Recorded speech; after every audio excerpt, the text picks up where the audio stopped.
دوسری بات یہ ہے کہ مستورات کو مقامی کام میں جوڑنے کی بھی محنت کی جائے. یہ آخری بات ہے، وہ یہ ہے کہ مقامی کام ان کے لیے چند چیزیں ہیں.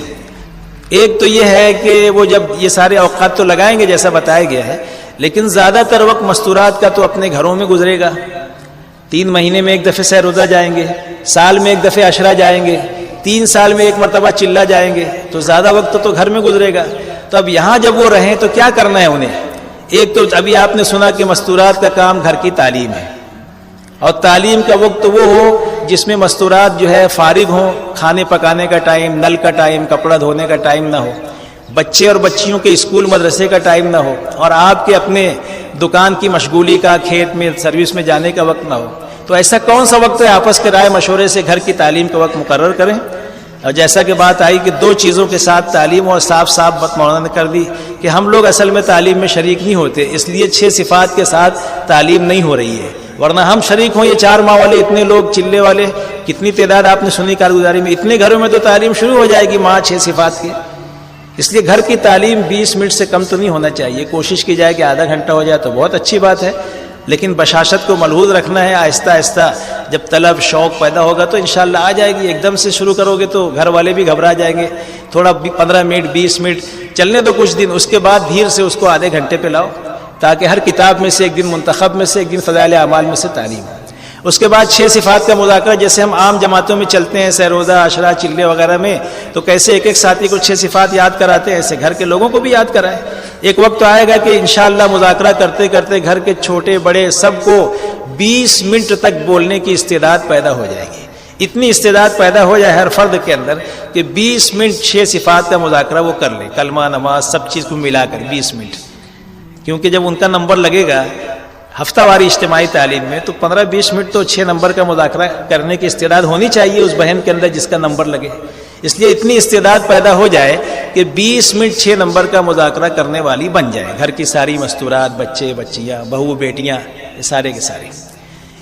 اور جب تعلیم ختم ہو جائے تو اسی کے بعد 2 چیزوں کا مشورہ فوراً کر لیں. ایک تو کل کتاب کون پڑھے گا یا کون پڑھے گی. آج والدہ نے پڑھا تو کل بیٹی پڑھ لے، بہو پڑھ لے، بیوی پڑھ لے، بھائی پڑھ لے.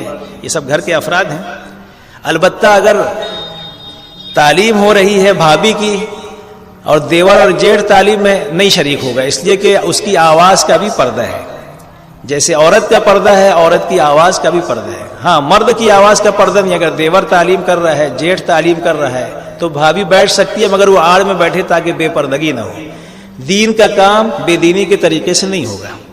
ایک مرتبہ آپ گزر رہے تھے تو عائشہ رضی اللہ تعالیٰ عنہا کے قرآن کے پڑھنے کی آواز گھر کے باہر آ رہی تھی. آپ گھر میں گئے تو دیکھا ایک سوراخ تھا، اس سوراخ سے آواز جا رہی تھی، اس سوراخ کو بند کروایا. ہاں، اور مرد کی آواز کا پردہ نہیں، اس لیے کہ اذان وہ دیتا ہے تو عورتیں بھی سنتی ہیں نا، تو مرد کی آواز کا پردہ نہیں ہے. تو تعلیم میں اس کا لحاظ رہے. اور اسی وقت 2 چیزوں کا مشورہ ہو جائے، کل کتاب کون پڑھے گا اور دوسرے 6 صفات کا مذاکرہ کون کرے گا. پھر تیسری چیز اپنے اختیار کیے، چاہو تو گھر کا مشورہ بھی کر لو. یہ تو گھر کی مسجد وار جماعت ہے پوری، ہے نا. آج سبزی کون لائے گا، جھاڑو کون لگائے گا، برتن کون دھوئے گا، گھر کا مشورہ بھی کر لیں تو بہت اچھا ہے. ایک اچھی چیز ہے یہ. ہاں، سارا کام نظم و نسق کے ساتھ ہوگا، ہر ایک اپنی ذمہ داری بخوشی پوری کرے گا. اس طریقے سے ہو رہا. باقی سیکھنے سکھانے کی بات تو تعلیم کا حصہ تو نہیں ہے، لیکن ترغیب ضرور دیں. کسی کی اطیات یاد نہ ہو، اور جس کی یاد ہو تو جوڑی بنا دے، جیسے ہم جماعتوں میں جوڑی بناتے ہیں، اور کہیں کہ کل تک یاد کر کے آپ کو سنانا ہے. کسی کی کچھ غلطی ہے، سورہ فاتحہ یہ وہ، تو بھئی صورتیں وغیرہ یاد کریں. اور بچے اور بچیوں کو جو چھوٹے ہیں ان کو مکتب بھیجیں. محلے کی مسجد میں مکتب ہوتا ہے، بچیوں کے پڑھانے والی کوئی خالہ آپا ہوتی ہے، یا گھر میں پڑھانے والیاں ہیں تو گھر میں پڑھاؤ بچیوں کو، اور بچوں کو مکتب بھیجو. اس طریقے سے سیکھنے سکھانے کا گھر کی تعلیم کا نظام چلے. ایک عمل. دوسرے، نماز کا اہتمام گھر میں ہونا چاہیے. بلکہ جیسے مرد حضرات اپنے متعینہ وقت پہ نماز پڑھتے ہیں، گھروں میں بھی تقویم اوقات الصلاۃ کا لا کے چارٹ لگا دو سال بھر کا، تاکہ عورتیں اس میں دیکھ لیا کریں آج کا صبح صادق کب ہے، آج کا طلوع کب ہے، زوال کب ہے، غروب کب ہے، عشاء کا وقت کب شروع ہو رہا ہے. فرض میں سے ہے نماز کے اوقات کا معلوم ہونا. اور اپنے گھروں میں ہم اللہ کے لگاتے نہیں ہیں، تو اس کے بارے میں سنا نظام الدین میں کہ اگر تھوڑا سا اس کا بھی کر لیں گھر میں مشورہ کہ روزانہ گھر کی عورتیں ظہر اتنے بجے پڑھ لیا کریں. اس لیے کہ اذان تو مردوں کے لیے ہے کہ وہ مسجد میں آئے جماعت سے پڑھیں، عورتوں کو تو اپنے گھروں میں پڑھنا ہے. وقت کا ہونا کافی ہے ان کے لیے، اذان کا ہونا ضروری نہیں ہے.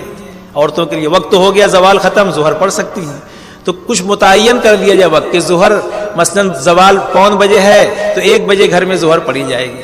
عصر جو ہے عصر کا وقت اگر 4:15 پہ شروع ہو گیا تو 4:30 پہ سب پڑھیں گے. تو ایک ہی وقت میں سب عورتیں اگر نماز کی تیاری میں لگیں تو بچے بچیاں جو نابالغ ہیں وہ بھی دیکھیں گے یہ کیا ہو رہا ہے کہ سب نماز پڑھ رہے ہیں, تو ماحول بنے گا گھر میں نماز کا, وہ بھی پڑھنے لگ جائیں گے. ابھی سے عادت پڑ جائے گی بچیوں کی, بچوں کی جو چھوٹے چھوٹے گھر میں ہوتے ہیں تو ماں کو جیسا کرتے ہوئے دیکھتے ویسا کرتے ہیں. تو گھر کی تعلیم, نماز کا اہتمام, صبح شام کی تسبیح. عورتوں کو کہیں کہ یہ 4 تے پورا ہونا چاہیے پھر ناشتہ کرنے کا. کتنا تے؟ تہجد کا تے 1, اور تکبیر تحریمہ تو مردوں کے لیے, لیکن عورتوں کے لیے وقت پہ فجر کی نماز 2, تلاوت کا تے 3 اور تسبیح کا تے. تو 4 تے پورا ہونا چاہیے, اور 5ویں اشراق بھی پڑھ لیں. تو گھر میں جو ہے اس طریقے سے تسبیح, تلاوت, نوافل کا اہتمام, اس کی بھی ترتیب گھروں میں بننی چاہیے. جس گھر میں تسبیح, تلاوت, اللہ کا ذکر ہوتا ہے وہ گھر آسمان والوں کے لیے ایسے چمکتے ہیں جیسے زمین والوں کے لیے چاند اور ستارے چمکتے ہیں. شیاطین, لو بلا, بیماریاں اس گھر سے نکل جاتی ہیں, پریشانیاں نکل جاتی ہیں, خیر آتی ہے اس گھر میں. یہ اعمال گھروں میں ہونا چاہیے. گھر کے اعمال کہلاتے ہیں, اس کو گھروں کے اعمال کہتے ہیں. آنے والی بہنوں سے دینی بات چیت کی جائے. جو بہنیں آتی ہیں گھروں میں جہاں تعلیم ہوتی ہے, جہاں کی مستورات وقت لگاتی ہیں, اللہ اس گھر کو مرکز بنا دیتا ہے. عورتیں آتی ہیں پوچھنے کے لیے, خوش ہو کے جاتی ہیں کہ یہ گھر ملا کہ ہمیں یہاں دین ملا, سنت شریعت ملی, گھر میں سادگی ملی, غیر شرعی چیزیں نہیں, بچوں میں ادب نظر آیا, صاف صفائی نظر آئی. ان کے گھر جا تو تیری میری غیبت کی بات سننے کو نہیں ملتی, آخرت, دین یہ ملتا ہے. اور عورتوں کو بھیجیں گے, جاؤ اس گھر میں بڑا اچھا سکون ملتا ہے. ہاں, تو اللہ اس کو ہدایت کا مرکز بنا دے گا گھروں کو. تو عورتیں دعوت کی, دین کی بات کریں. 6 صفات کے مذاکرے کا مقصد یہی ہے کہ ہر گھر کا فرد داعی بنے. کیا بنے؟ اور قرآن حدیث کی روشنی میں ان صفات کی اہمیت کو سمجھانے والا بنے اور بنے. اس طریقے سے ہونا چاہیے. آنے والی بہنوں سے دینی بات چیت. 5ویں چیز یہ کرنا ہے کہ اپنے گھر کے مردوں کو عورتیں جو ہے وہ اللہ کے راستے میں بھیجنے والی بنے. اس لیے گھر کی تعلیم کا جز ہے کہ 6 صفات کے مذاکرے کے بعد جس کا بھی 6 نمبر ہے وہ آخر میں تشکیل کرے کہ اس ہفتے سہ روزہ کس کا ہے. ہاں, بیٹے کا ہے, بھائی کا ہے, شوہر کا ہے. اور آنے والے مہینے میں چلہ کس کا ہے. روزانہ چند جملے میں تشکیل بھی ہو گھر کے افراد کی. یہ گھر کی تعلیم کا جز ہے, حصہ ہے. اس طریقے سے گھر کا یہ ماحول, مردوں کو بھیجنے کی ترغیب. عورتیں اس پر جو ہے تیار ہو کہ اپنے گھر کے مردوں کو بھیجنے والی بنے.